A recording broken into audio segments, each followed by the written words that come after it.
What's up, guys? Welcome to another edition of the Swingin' Sunday Scan for January 23rd, 2022.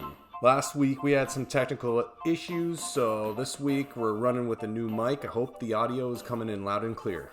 Today the plan is to look over the market and what happened in the last 2 weeks. I'm going to review some of my closed and open trades, and the last thing I want to do is go over my plan for the weeks ahead.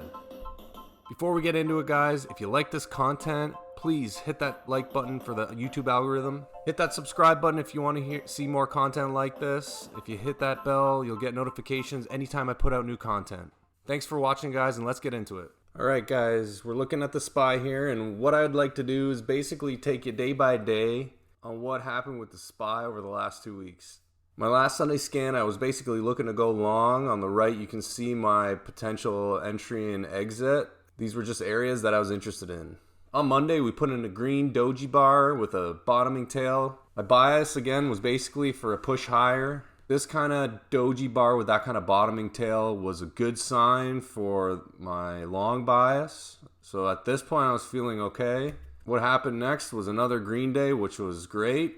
A small red doji bar wasn't a real sign of concern, but then this big red bar here was when things started to get interesting. My thoughts were maybe it could have put in a double bottom, retesting the bottoming tail that it put on Monday. We gapped down, rallied a little bit, somewhat insignificant, but in my mind it looked kind of like a retest, at least in that area.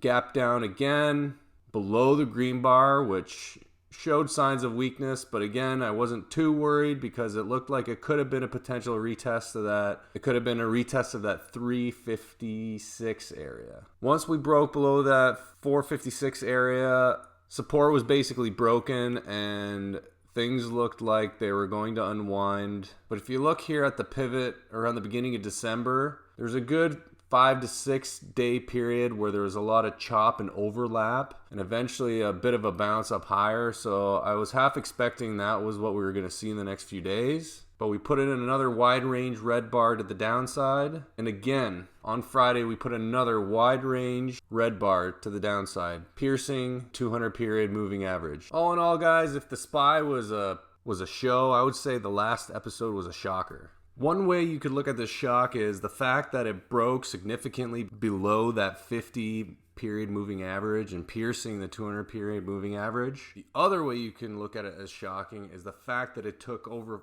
396 days for that to happen. This market has gone on one insane bull run after what was a very significant crash around when COVID first started in the early 2020s. But the fact that in over a year, we haven't seen any significant pullback, piercing that 200 period moving average is shocking, very shocking in itself. So for me, guys, I'm really excited about this pullback, and I'm hoping we see some pretty decent follow through to the downside.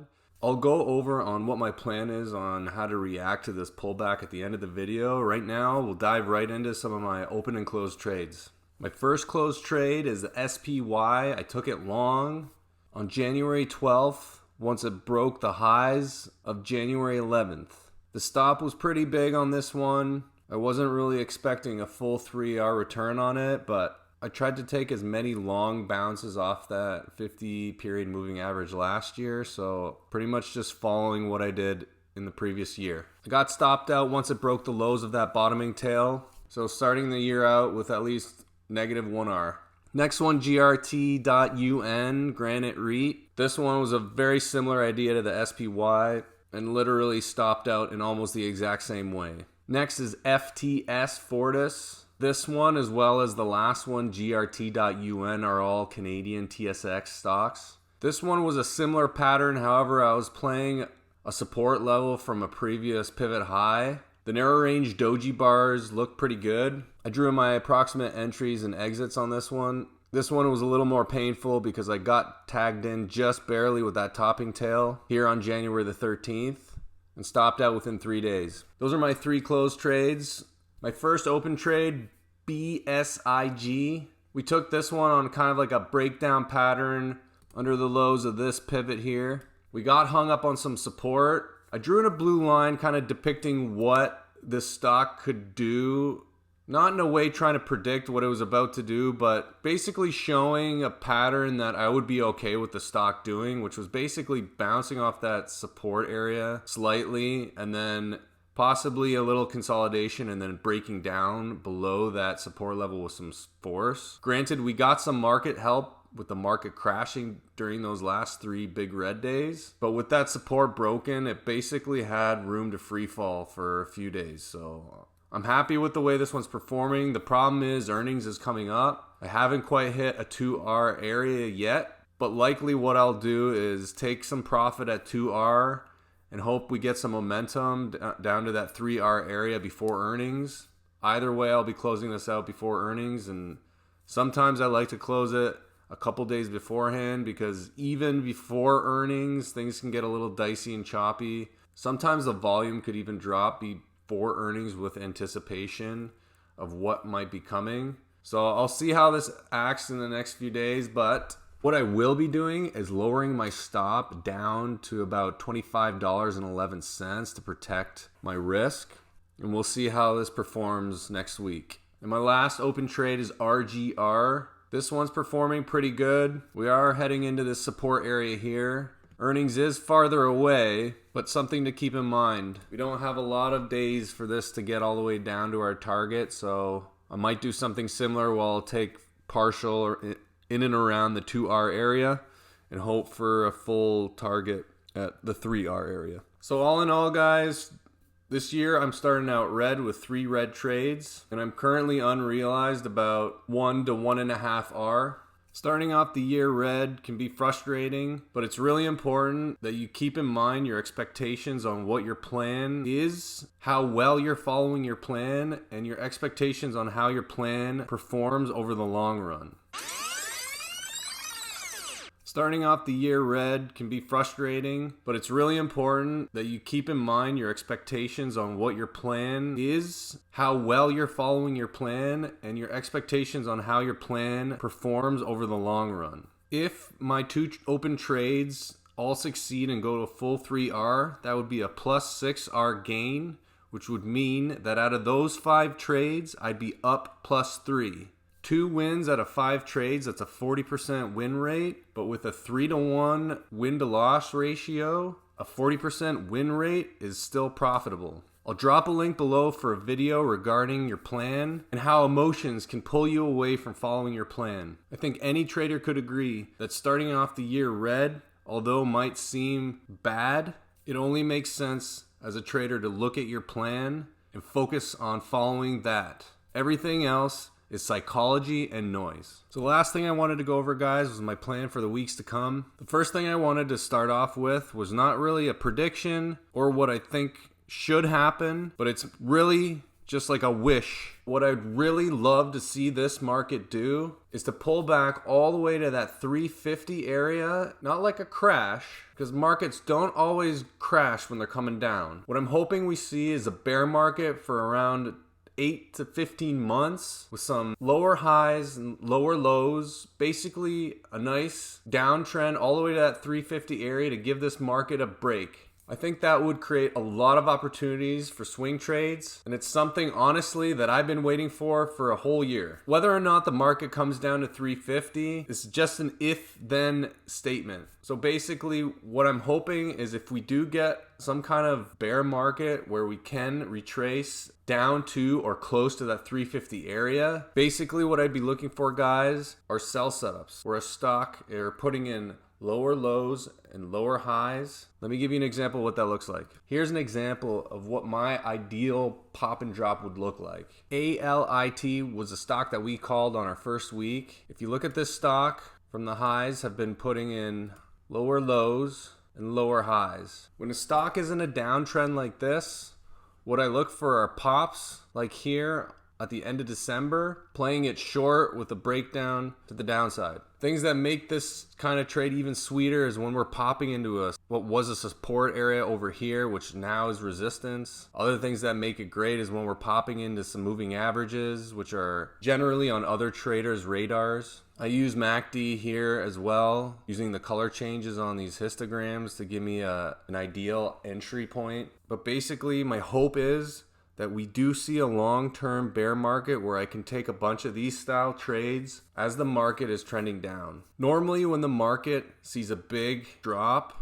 I tend to look to go long, waiting for a bounce. However, right now, it really does feel like we would be catching a falling knife with the SPY. The market has seen such a big momentum downwards that I really don't want to try to catch a bottom here because it could just keep going and really burn us on any longs. Even though this is crossing the 200 period moving average, and that could easily be where this could reverse and bounce higher, I think I'm just going to sit on the sidelines and watch what happens with this market and hopefully see my other two open trades play out lower if the market continues to grind lower. So I do have some watch list items that I will go over, but what I will say, sitting on your hands or sitting on the sidelines is a position. What it means is a lot of new traders think you have to be trading all the time, but when there's no opportunities, sometimes the best trade is no trade at all. If there is no edge for you to take a trade, you shouldn't be in it. If taking the trade means risking beyond your risk management parameters, you shouldn't take the trade. In my mind, going long right now in this market is a bit risky because it really just does feel like we're trying to catch a falling knife. So I'm going to go into next week really just watching and seeing what the market's going to do, keep my open trades on watch, and I'm going to show you guys some trades that I'm going to watch going into next week. FTS was a trade that I stopped out on. However, on the biggest red day that the market has seen in a long time, this stock put in a huge green day. I don't like taking multiple trades on a pullback like this, but there's a few things that I do really like about it. The first one is that we've actually now pierced this red line, which is the 50 period moving average, which for my trading plan is significant. The other big one was the green day, which shows massive relative strength to the market, and it did it on pretty high volume, looking at the average volume for the last few days. The big negatives on this one are we're kind of heading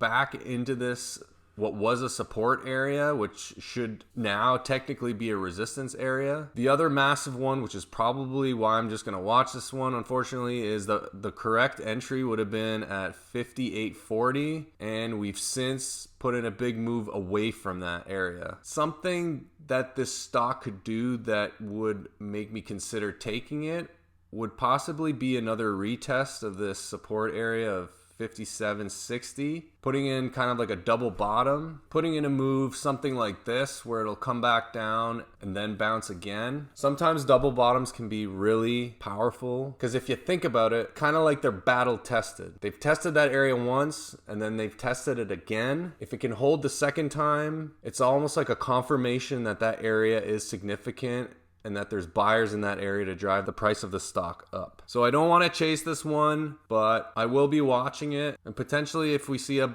double bottom or something else interesting that where I see an edge to go long, we may talk about this next week. This is the third week that we're talking about this one, FICO. The biggest problem with this one is we have earnings estimated on January 27th, which is basically the beginning of next week. And this one would be really dependent on whether or not this one can hold up until after earnings. Again, I don't hold through earnings. Holding through earnings is gambling. Earnings could really hurt your account if you get a gap against you. Stocks gap up on bad news. Stocks gap down on good news.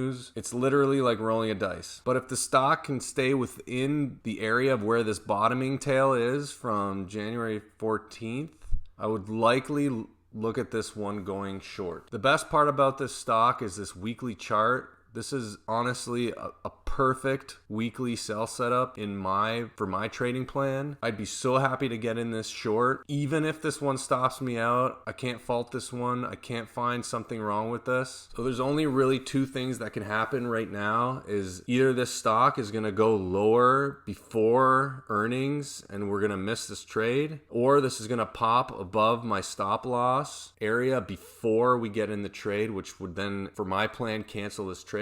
But we're so close, and I'm really hoping we can get this one before it goes without us. But we'll see what happens. The last stock I'm going to talk about today is TELUS. This is a Canadian TSX stock. This was a stock that I took long last year and had some success with. I've had it on my watch list for a little while. It's also in my dividend investment portfolio. The interesting part about this one is we've seen a pretty massive pullback on the markets, and through that, this has been keeping a pretty tight consolidation range under the $30 area. This $30 area is a psychological number where I'm assuming there's a lot of sellers at the moment, which is likely why there's a lot of consolidation right under the $30 area. But since the stock is keeping a tight range right underneath that area, I'm thinking that the buyers are still coming in, keeping that stock consolidating tight under that $30 area. History doesn't repeat, but it rhymes. Take a look at this pink box that I just drew under a $28